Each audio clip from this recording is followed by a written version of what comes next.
surat Az-Zumar ayat 39. Dalam Al-Quran yang dipresentasikan kerjasama dengan Dr. Muhammad Syarafi. Pada pertemuan itu membuka fakta-fakta baru yang menunjukkan Profesor Ahmad Isa sekaligus membuka mataharinya. Dalam sesi penutup konferensi yang dihadiri oleh Syekh Jad Al-Haq, Menteri Waqaf Mesir, serta Dr. Muhammad Ahmadi dan Dr. Muhammad Yahya Syarafi, Profesor Alisa mengatakan dengan tegas bahwa Islam adalah agama kebenaran dan fitrah yang dengannya Allah menciptakan manusia. Dan dia juga mengatakan bahwa ayat Al-Quran yang membawa saya ke Islam, ayat inilah yang membuka pintu hati saya untuk bersyahadat. Ayat inilah yang menyentuh perasaan saya yang sangat dalam di hati saya, di mana di surat Az-Zumar ayat 42 yang dijelaskan Allah yang mencabut jiwa-jiwa pada saat kematian, dan jiwa-jiwa tidak mati pada waktu hidupnya.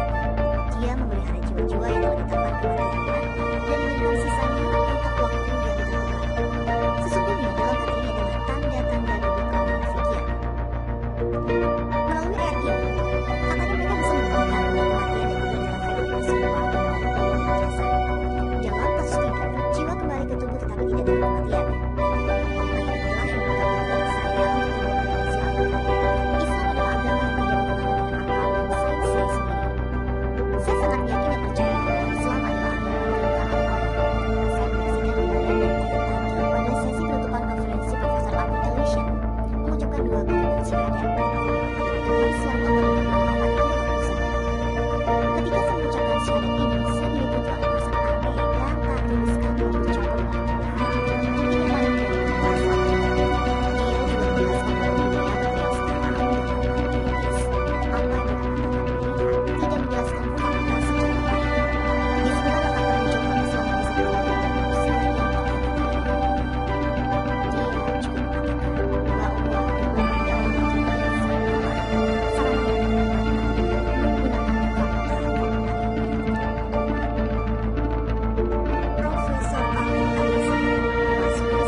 Menteri Waqaf Mesir